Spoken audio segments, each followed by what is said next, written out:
Amikhan speaker to Australia wa ahishi to tai Kohima de traffic thaga to najane do gane traffic jam de phaji to gane amikhan tai alop rukhibo dei aro amikhan la program de offering itu likhenai to gane pishide amikhan offering itu receive koribo to gane amikhan sob ke and this offering will go to Nagaland Missions Movement to gane so mano paket te poisa do lobi pratna kori thakina bishi divide yeah we'll just wait for our speaker for a few minutes yeah.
Okay, while waiting for our speaker, shall we sing a hymn?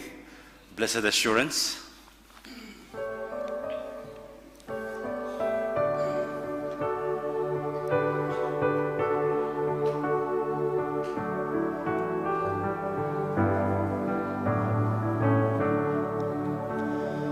Blessed assurance, Jesus is mine. Oh, what a foretaste of glory,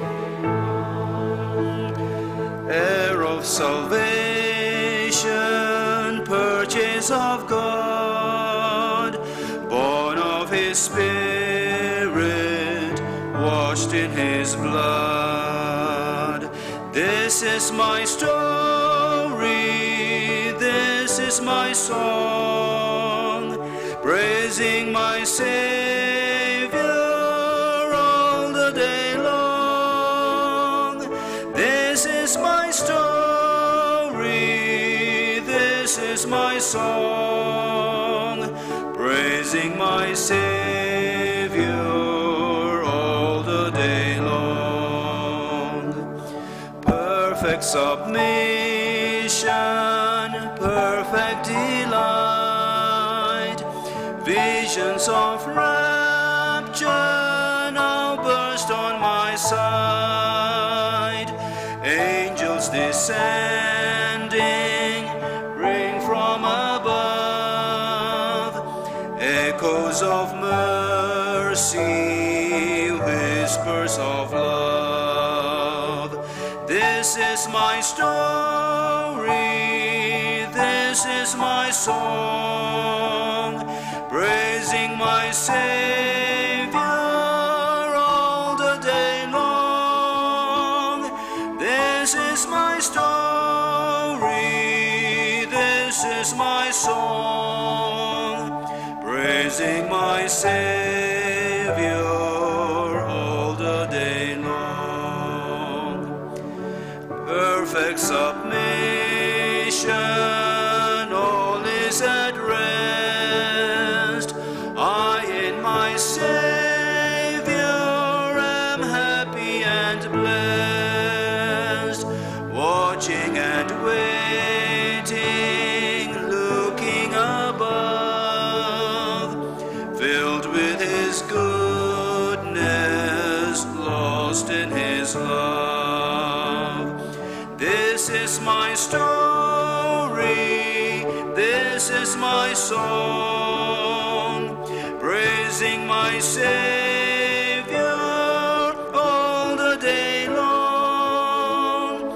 This is my story, this is my song, praising my Savior all the day long. Shall we sing one more? Do we have Great is Thy Faithfulness in the PowerPoint presentation? Great is Thy faithfulness.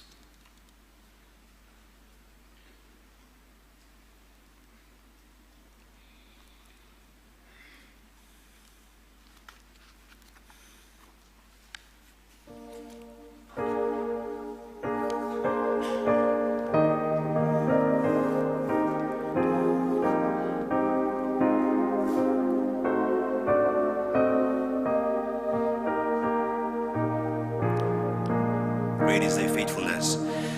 Great is Thy faithfulness, O God, my Father. There is no shadow. There is no shadow of turning with Thee. Thou changest not, Thy compassions, they fail not. As Thou hast been, Thou forever wilt be. Great is Thy faithfulness, great is Thy faithfulness.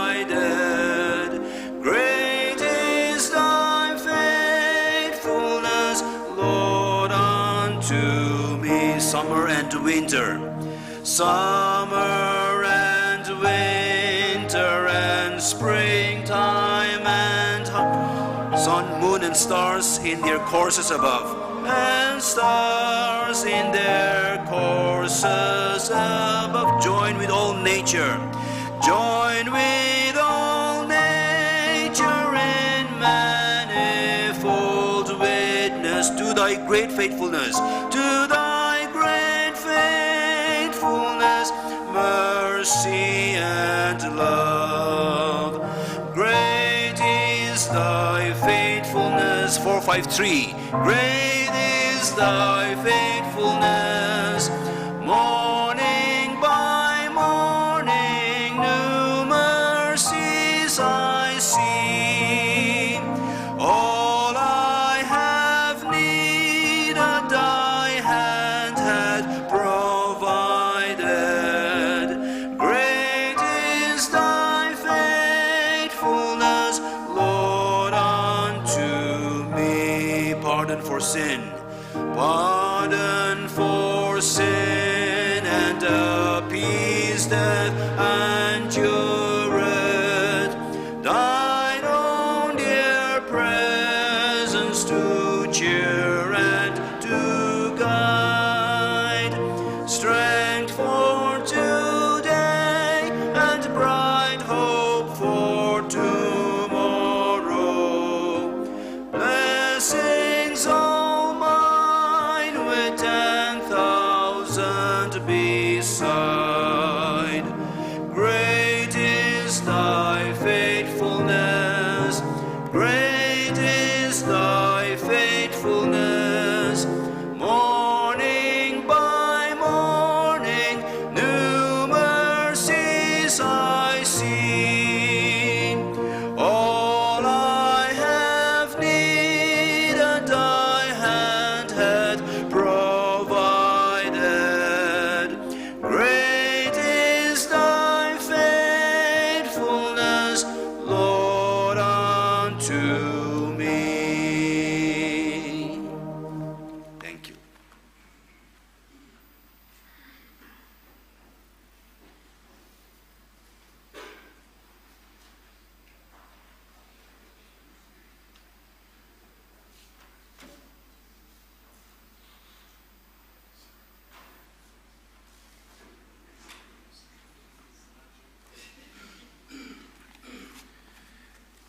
Jisu Krista la naam de sabke welcome grace. I bring greetings in the name of our Lord Jesus Christ. On behalf of the Mission Focus Group, led by our leader, Reverend Andrew, I welcome all of you. I know we are late, but it's no one's fault, okay? It's the fault of the traffic. So, yeah, welcome once again. At this time, I give time to Pastor Zanbemo Kitan, Yukum Baptist Church, for invocation, and after that, special music by Irene Choir, Kohima Au Baptist Argo. You may take your time one after another.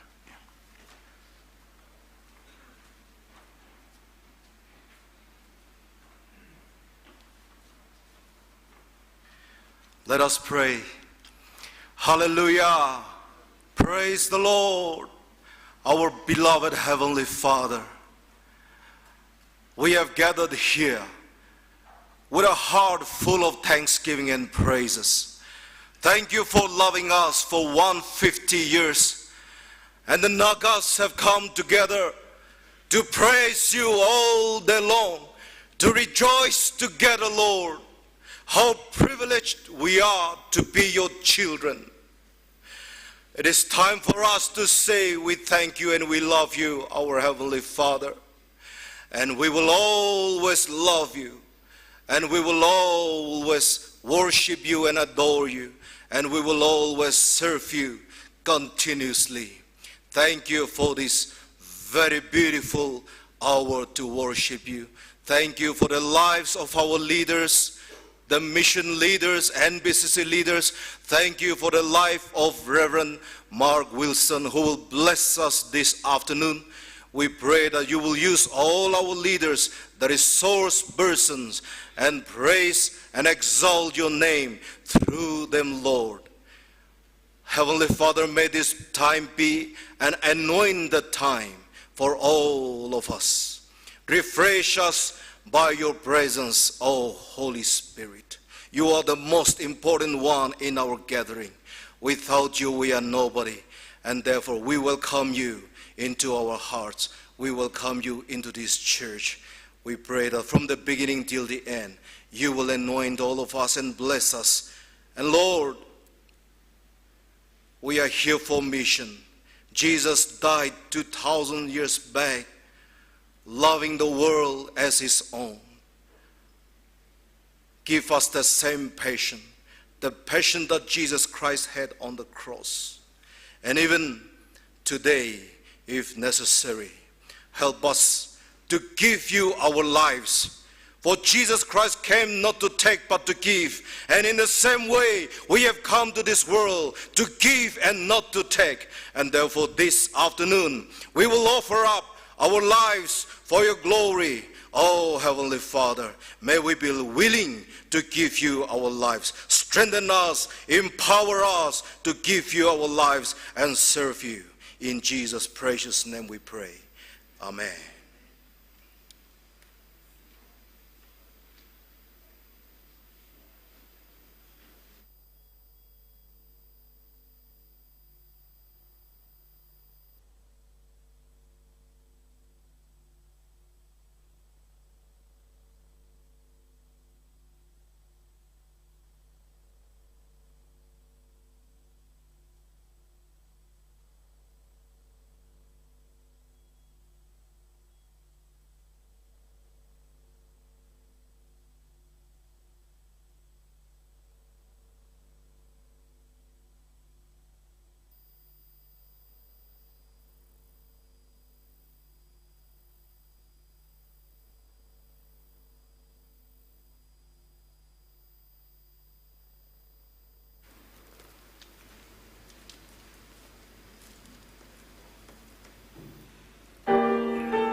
mountain shall be moved. We'll walk by faith. Walk by faith and not by sight.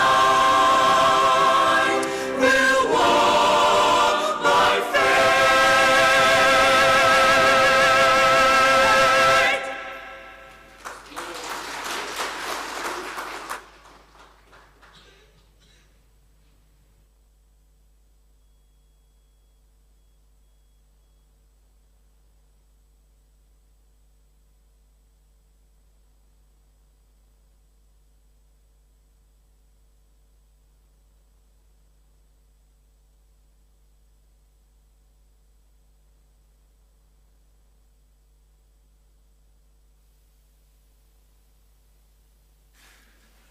Let us listen to the word of God.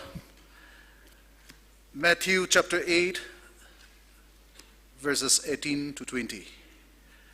Then Jesus came to them and said, "All authority in heaven and on earth has been given to me.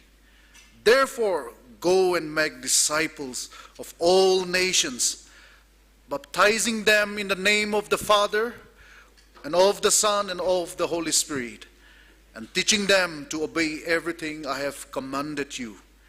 And surely I am with you always, to the very end of the earth." At this time, we will receive our offering. This offering will go for Nagaland Missions Movement Ministry.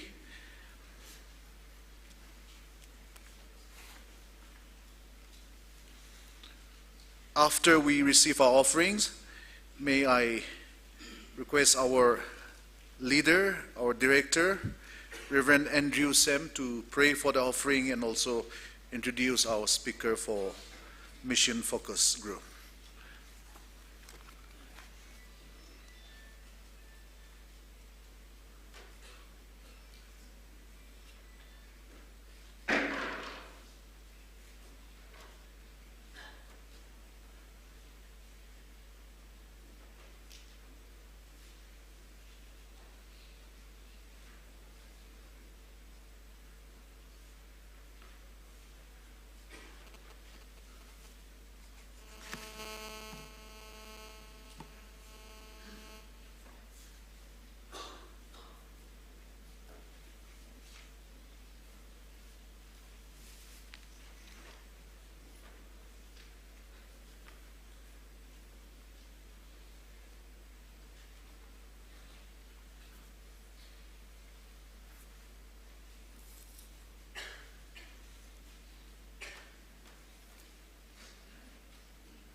Let us look to God in prayer.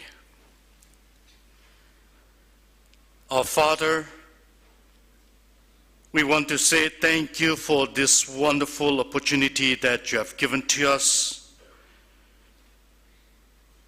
Not just coming together to worship you, but also to offer to you the blessings that you have blessed upon us, O Lord Father. Even as we have collected this offering, O Lord, we pray, O God, that you'll bless upon this offering, so that, Lord, this may be used for the extension of your kingdom. We pray for the hands that has extended the blessings for your glory. Pray that you bless them together. To this end, we commit this offering and also our life to you afresh, and pray this prayer in Jesus' name. Amen. Thank you.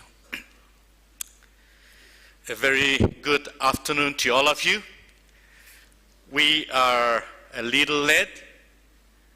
As our leader said, it is not because we want it to be late, but because of the traffic congestions that we are facing at this point of time.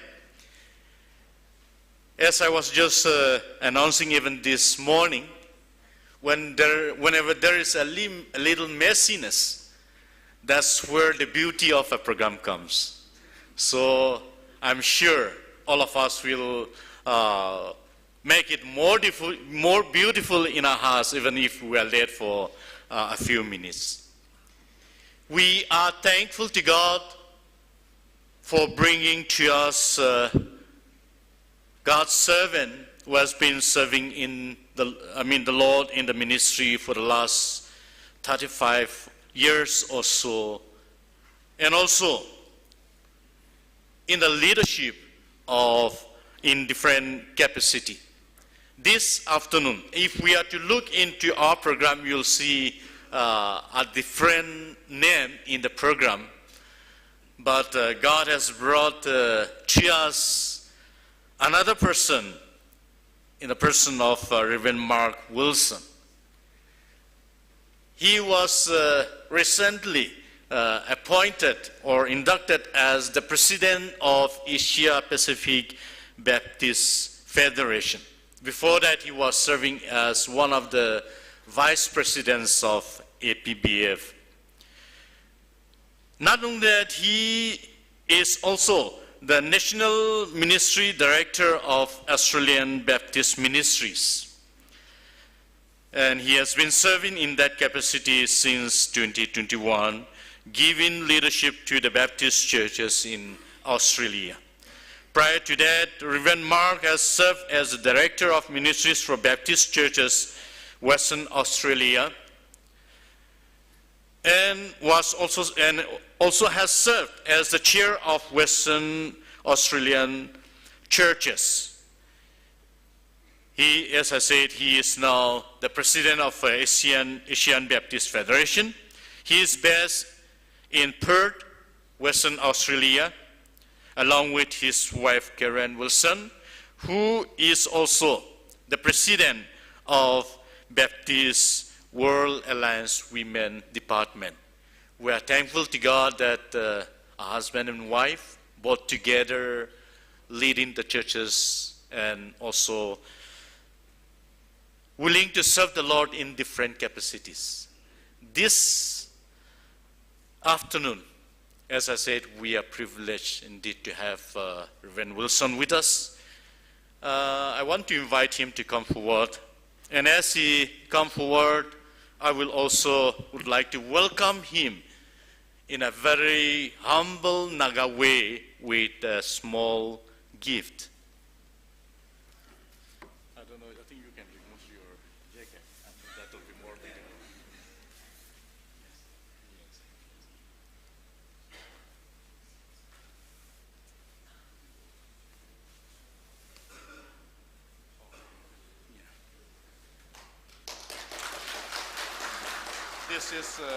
This is for your wife.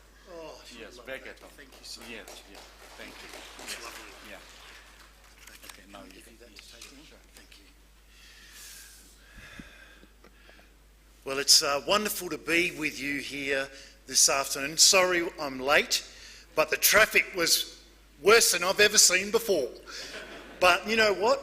It's wonderful to be in Nagaland. This is my first time in Nagaland. I've been in India 5 or 6 times before, but this is my first trip to Nagaland and I'm loving it. I've only been here for a few days, but boy, we've had a wonderful experience. You know, Naga people are just beautiful people, very kind, caring. Thank you for the very warm welcome that you've given to me.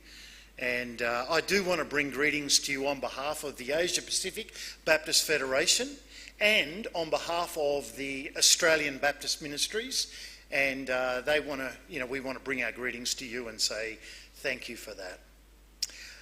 Yes, I am married to Karen, and we've been married, I better remember this, 37 years we've been married. We have 2 adult children who are both married. And the joy of our life, we have 2 grandchildren. Okay, we love our grandchildren. And our granddaughter is 3 and our grandson is 1. So I'm looking forward to seeing them. I tell you that about my grandchildren because it leads into what I want to talk to you a little bit about this afternoon. In the Old Testament, this is the picture that's happening. You have the Hebrew nation who are in Egypt, and they were there because of Joseph and Joseph's great legacy. But then Joseph died and things changed.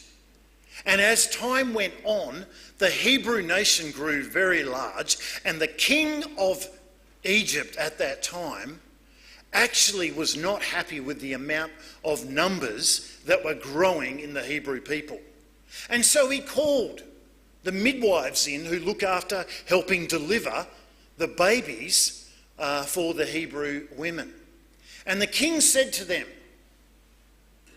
if a son is born, kill it. If a daughter is born, she can live. And the midwives heard that, but they didn't listen. They actually were God-fearing. And they feared God more than they feared what the king would say. And they didn't do what the king said. And so then what happened is the king found out about this. And he called them in. And he said, how come the Israelites, the Hebrew nation continues to grow, and all these boys? And they said, oh, the Hebrew women are very fast at giving babies compared to the compared to the Egyptians. And then, I'm not sure if that was true or not. It seemed like a bit of a lie, but you know what? God blessed them, and they had children of their own. So the Hebrew nation continues to grow. And then the king says this, every son that is born needs to be put into the River Nile, the Hebrew sons. That's the context of what I want to read to you now. And if you've got your Bible, you might want to open up to the book of Exodus, chapter 2, and I'm going to read from verse 1. So that's the understanding, the context of what I'm going to say. And this is what it says. This is about the birth of Moses. So it's Exodus chapter 2 and verses 1 onwards. And at this time, a man and a woman from the tribe of Levi got married, and the woman became pregnant and gave birth to a son. She saw that he was a special baby and kept him hidden for 3 months. But when she could hide him no longer, she got a papyrus basket made of and waterproofed it with pitch, with tar and pitch, and she put the baby in the basket and laid it among the reeds along the riverbank of the Nile River. And the baby was in there, but the baby's sister, okay, so the mother who put the baby in there, his sister is watching. The baby's sister then stood at a distance watching to see what would happen to him. Soon, Pharaoh's daughter came down to bathe in the river, and her attendants were walking along the riverbank. And when the princess saw the basket among the reeds, she sent her maid to go and get it. And when the princess opened it, she saw the baby. He was crying. And she felt sorry for him. This must be one of the Hebrew children, she said. Then the baby's sister, I love this story, approaches the princess. Should I go and find one of the Hebrew women to nurse the baby for you? She asked. Yes, do, the princess replied. So the girl went and called the baby's mother. Isn't that amazing? And she said this, take this baby and nurse him for me, the princess told the baby's mother, and I'll pay you for your help. And so the woman, which is the mother of the baby, took the baby home and nursed him. And later when the boy was older, her mother brought him back to Pharaoh's daughter, who adopted him as her own son, and the princess named him Moses. For she explained, I lifted him out of the water. I tell you that story for this. There's a phrase in there that is very important. In the translation I just read to you, it said, she felt sorry. Now, in the New King James Version, it said she had compassion on that baby. She had compassion. And as I was thinking about this, and this is going to relate to mission in just a moment, but how different the story of Moses and the deliverance of the Hebrew children would have been if it was not for the compassion of this woman. Literally, her caring and her mercy and her compassion and her selflessness literally led to the saving of a whole nation, the Israelite nation. Her act of kindness triggered the events that led to a whole nation being delivered out of slavery in Egypt into freedom. And God's plan got accomplished through what? Compassion. See, this is how God's plan is often accomplished today. See, compassion is the force that will move us to share the gospel with the nations. If you don't have compassion, you won't want to share the gospel. It's the foundation of mission.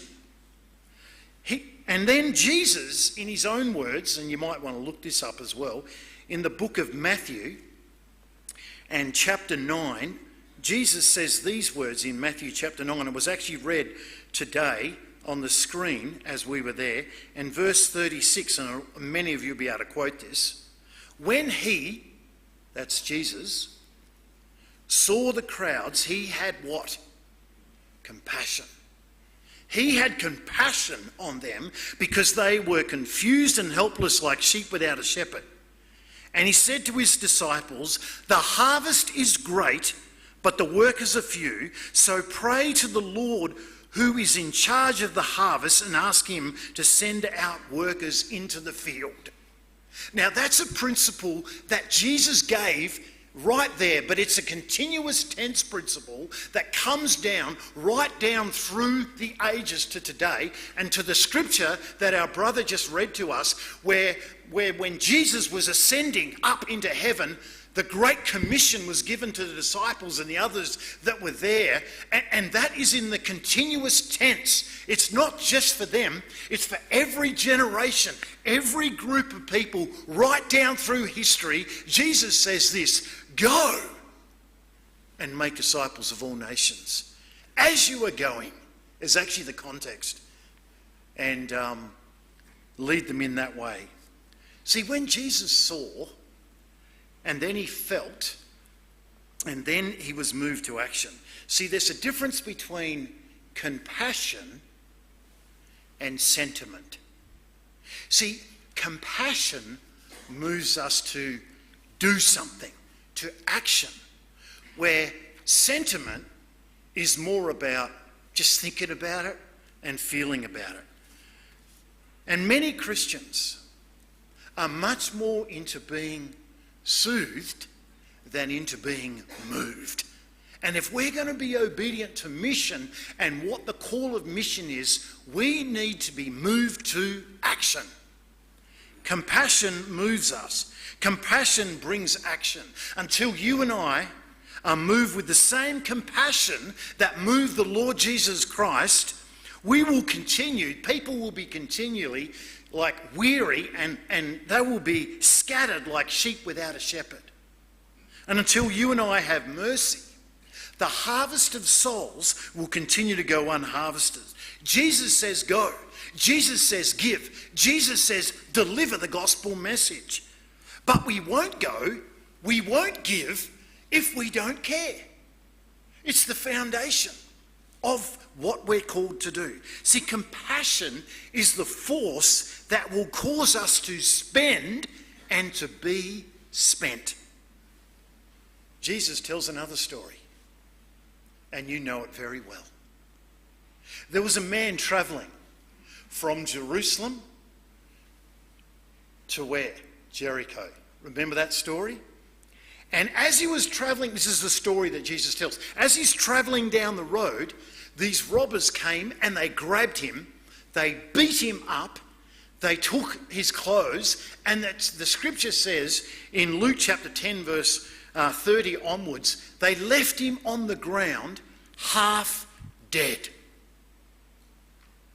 Now this is a fairly accurate description of many people in many nations. And John 10:10 says this, the thief, the devil, comes to steal, kill and destroy. But Jesus says, I have come that you may have life and have it to the full, have it abundantly. So this is the picture. There's this person on the side of the road, and then comes along a priest. And as the priest walks, he does the look. But he doesn't want to get involved. And he keeps on walking by. Then it comes along a Levi. And the Levi, moves over. He kind of looks and he thinks, I'm not going to get involved with this. And he keeps on walking down the road. And what the priest and the Levi had for them is they had the calling, they had the anointing, they had the office, they had the ministry, they had the education, they had the blessing, they had the prosperity, they had the respect. But none of those things was enough to move them to make a difference in a perishing man's life on the side of the road. And then a Samaritan comes along. Not a popular figure in that day. And as the Samaritan comes along, what takes hold of him? He walks, he sees, and the scripture says, he had compassion. See the theme here? He had compassion. So he went over and he bandaged him up and he put some oil and wine on him and put him on his animal, and he took him to an inn and he gave some money to the innkeeper and said, look after him, and if there's any more cost involved when I return next, I'll fix you up for it. See, he had compassion. So he went to him and he cared for him. See, compassion moves us to action. He cared. It cost him. It cost the Samaritan in time and it cost the Samaritan in money. But I want to tell you today, caring is costly. Caring is costly. There's a famous story, and I think you could probably all quote it to me, of Sardar Sundar Singh. Did I say that right? Not really. Okay, I'll just say Singh, because I think I've got that bit right. And he and a companion were travelling along in the Himalayan mountains and it was very cold. There was snow everywhere, icy cold. And they're going through a pass. And as they come to a pass, he and a companion, they're walking along and they see a man on the side of the road. And there's snow everywhere, there's ice, it's freezing cold. And this man's not in a good way. He could die if he's left alone. And Singh says, we need to help this person. And the companion says, if we help that person, then that might affect my life. And so the companion, he says, I'm going. And he keeps going. But Singh stays, and with great exertion, he lifts the man on his back. And as he walks along this pass, and if you've ever carried someone, you're going to produce a fair bit of heat out of your body. And as they're walking along, the heat from his body actually starts to warm the man up. And before long, they're walking along side by side. And as they're walking along side by side, have a guess who they come across? The companion, who said, I don't want to help. And they came along and they found him. And he was frozen dead in the ice and the snow. In the case of Singh, he was willing to lose his life on behalf of another. And in the process, his life actually was better. In the case of the uncompassionate, uncaring companion, he sought to save his own life, but in the process he lost it. The Samaritan helped 2 lives that day. His own life increased with value because he helped someone, but the person he's helped, he saved his life as well. But the priest and the Levi, who were God's servants, had no compassion. They didn't go to him. They didn't care. They didn't help. They didn't value the man's life above their own convenience and their own comfort. But it's costly, and it costs them. I tell you, not caring is more costly than caring. In Matthew 25 and verse 31, a very sobering passage of scripture really makes this clear. Matthew chapter 25 verse 31. These are the words of Jesus. But when the Son of Man comes in his glory and all the angels with him, he will sit upon his glorious throne, and all the nations will be gathered in his presence, and he will separate people as a shepherd separates sheep and goats. He will place the sheep on his right hand and the goats on his left. And then the king will say to those on my right, "Come, you who are blessed by my Father, inherit the kingdom prepared for you from the creation of the world. For I was hungry and you gave me something to eat. I was thirsty and you gave me something to drink. I was a stranger and you invited me in. I was naked and you clothed me. I was sick and you cared for me. I was in prison and you visited me." And then the people on the right, they'll say this, Lord, when did we see you hungry or feed you, or thirsty, or give you something to drink, or a stranger and show you hospitality, or naked and give you clothing? When did we see you sick and in prison and visit you? And then the king will say, I tell you the truth. Here's the key word. Whatever you did, action, whatever you did,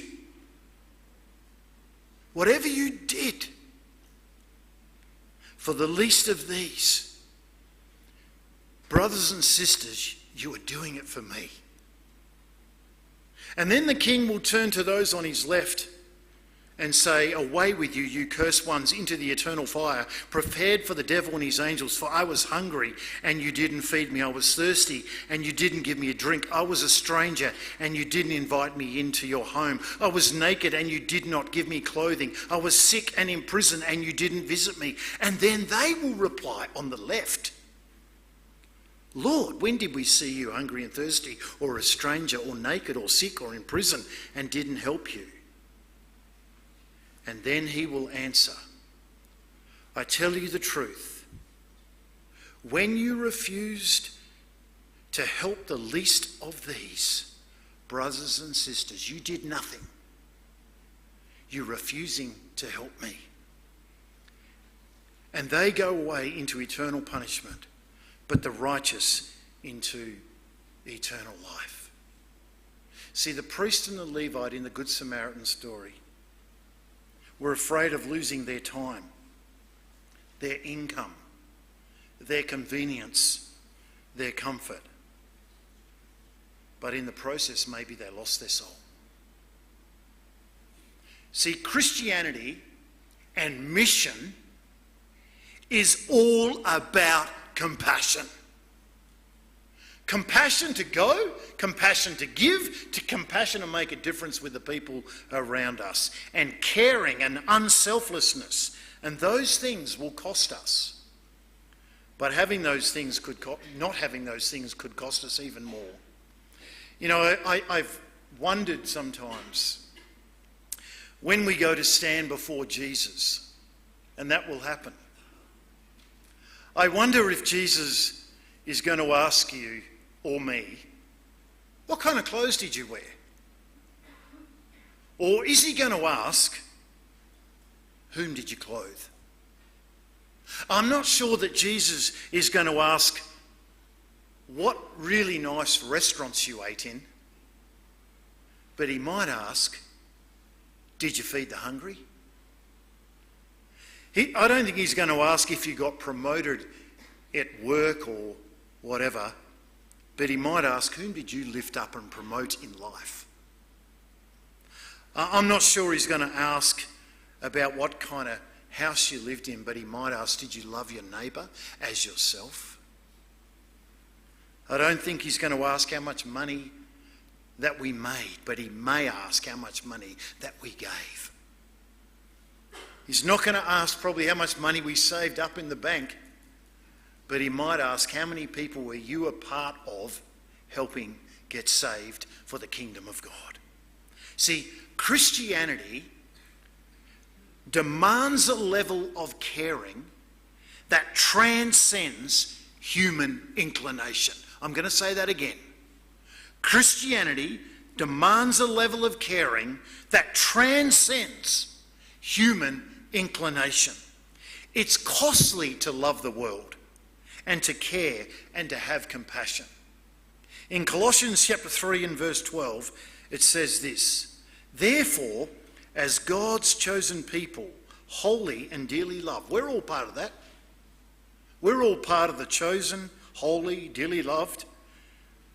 This is what is written to the church in Colossians there. It says, clothe yourself, and there's a whole list, but you know what one of the list is?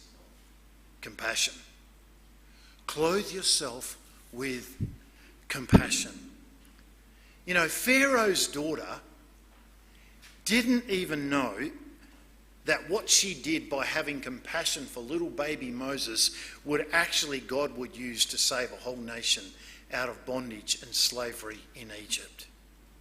So I say this to myself, and I say this to you. Your compassion today, my compassion today, our compassion today will make a difference for somebody. Compassion is costly, and compassion will move us to action. God cares for you and for me, and he wants to use us as instruments for his care to reach out into the community that we live, into the country that we live, and into the nations. In Acts chapter 1 verse 8, that great scripture says, and you'll receive power when the Holy Spirit comes on you. And this passage is the classic passage for mission. And you'll be my witnesses where? In Jerusalem. That's where we live. Out to Judea, further out, and to Samaria, and then to all the ends of the earth. I said this last night, and I think Elijah Brown, our General Secretary, said it again today. Every Baptist a missionary. Every Baptist a missionary. You're a missionary in your community when you do witness for Christ. You don't have to speak. It might be just out of a love and compassion. That's where it starts. And then there are people, and I've heard some wonderful stories about the people from Nagaland who are going and making a difference. I believe that out of Nagaland there's going to be more missionaries go out they're going to impact the kingdom of God in a major way. And I thank you for your heart for mission. And we need that all around the world. It takes compassion to reach out to people that are far from God. Do you know, I'm in these positions of leadership, but I want to bring it right down as I conclude. I want to bring it right down and tell you a story. My wife and I, Karen, we started a group in our home, a small group. And some of the people in the group knew Jesus a little bit, and some of the people in the group didn't know Jesus at all. One of the people in the group was a drug dealer who'd been to jail and then was released in jail. And we invited him to come and join our group. And we would meet together with this group of about 10 or 12 people. We would share a meal together, hospitality. And then we would just talk and get to know each other. And then things would come up and they would say, would you pray? Absolutely. And then they'd say, would you share something with us? And absolutely. And then, only a few weeks ago, we ran a whole weekend with the Connect group, our small group together. And that weekend, we prayed with every single person in our group. And I can tell you now, every one of those people in our group have committed their life to Christ. And then, 3 weeks ago, 2 of them got baptised. It was just awesome to see them. And you can imagine, we do the baptistry in the baptisms in the church. The front row was our whole Connect group. And people came and they went through the waters of baptism. It was such a joy. And some of the others we're going to see get baptised in due course. I tell you that because mission starts where you live. And then it moves out from there into the community, into the country, and then to the ends of the earth. May we be people who have compassion. And out of the overflow of our compassion, as we are going in our life, whether it's down to the market, whether it's to the school, whether it's to the church, whether it's to wherever it might be, let us be on mission and have compassion. And then let us have compassion to give so that others can go and make a difference for the kingdom of God. Would you bow with me in prayer?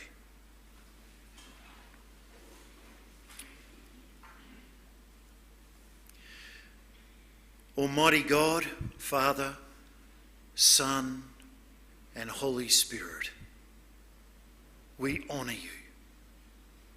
Jesus, we can never ever stop thanking you for your incredible love and compassion and humility in coming to this earth, in humility, being born as a baby, living an incredible life, making a difference in people's lives wherever you went. But then, Lord Jesus, you fulfilled your destiny. You fulfilled your mission. Even though it was so hard in that Garden of Gethsemane when you were saying, can this be taken away from me? When you were sweating drops of blood and you said, not my will, but yours be done, Father. And you went to the cross. Oh, how grateful we are, Jesus, for the cross, for your death. But we are so thankful that in your death you took the sin of all the world, past, present, and future. And that because of your sacrifice, we have the opportunity to have a relationship with God the Father. Thank you, Jesus, that you rose again 3 days later and you're seated at the right hand of the Father in heaven. But I thank you that you have not left us alone, that we have the Holy Spirit who's in us and around us, leading and guiding us. And may we be people who are led by the Spirit of God. May each one of us continue to have a soft heart, a heart of compassion, just like you did, Jesus. A heart of compassion, no matter how busy we are, no matter where we're going. May we have that heart of compassion.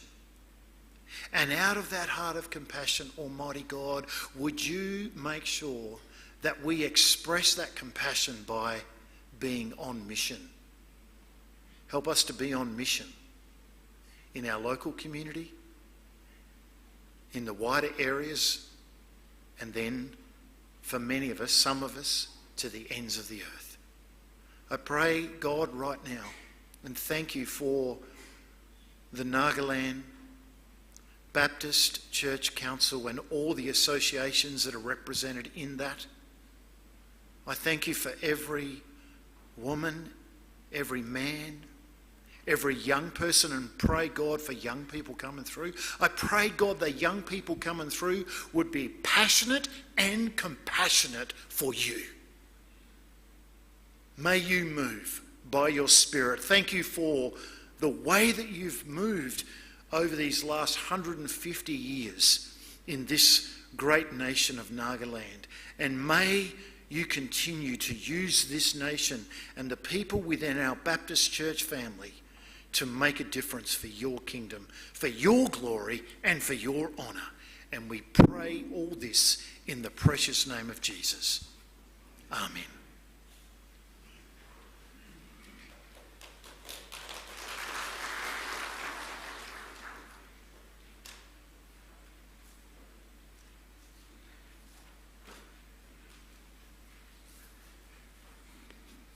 Thank you, Reverend Mark Wilson.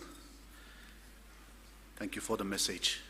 Ami khan sob time to kheta ase to karne aro to khotom hoile will all go down to NBCC to karne question answer na thakibo ami khan sob janishe to sabte take nakubire to tai nagamis najne to.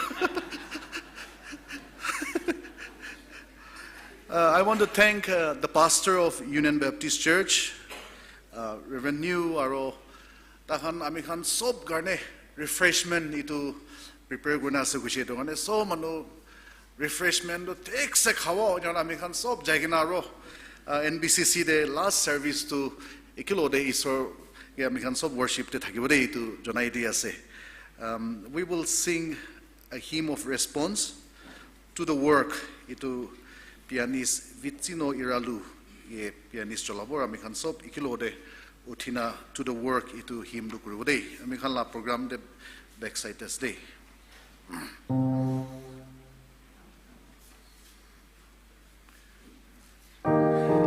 Shall we all stand there?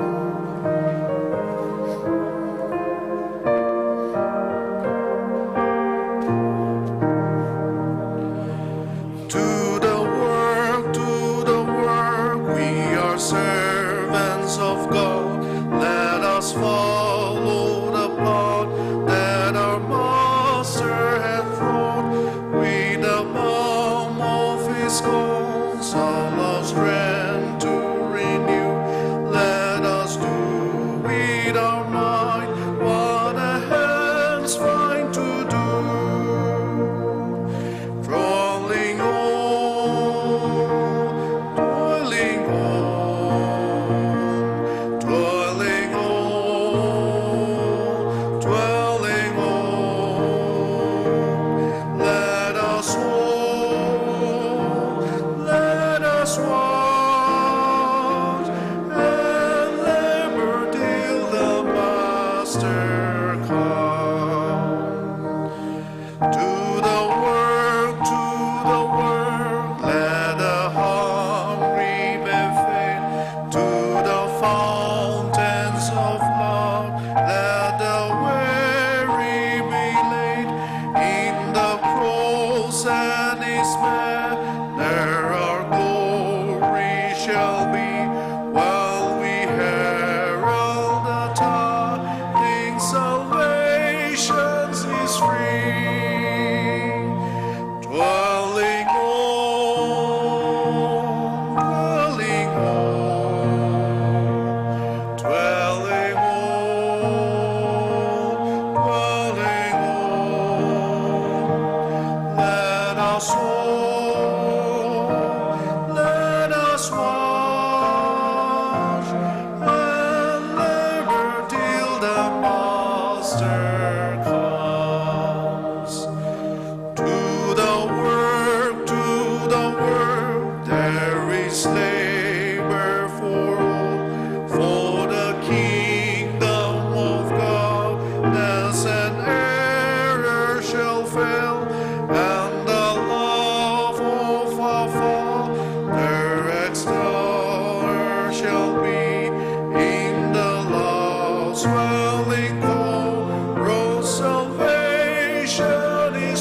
remain standing, may I invite Reverend Atha Nyakha, Mission Director, ABCC, to pronounce the benediction.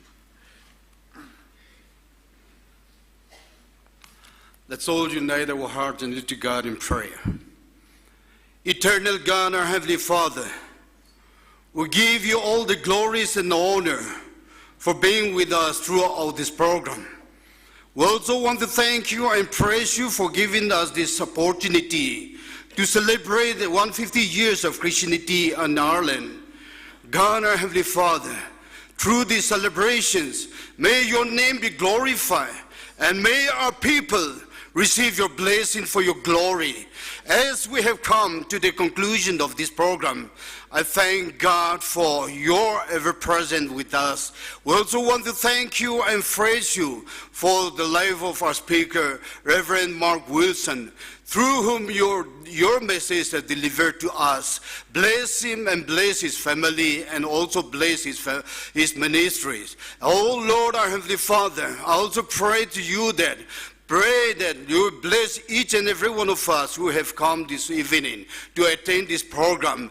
Enable us and inspire us to live a missional life, because you have called us to proclaim the gospel to every nation and to every people and everywhere. We thank you and praise you as we go out from this place and from this sanctuary. May the grace of our Lord and Savior Jesus Christ and the love of God our Heavenly Father and fellowship of the Holy Spirit be with us now and forever. Amen.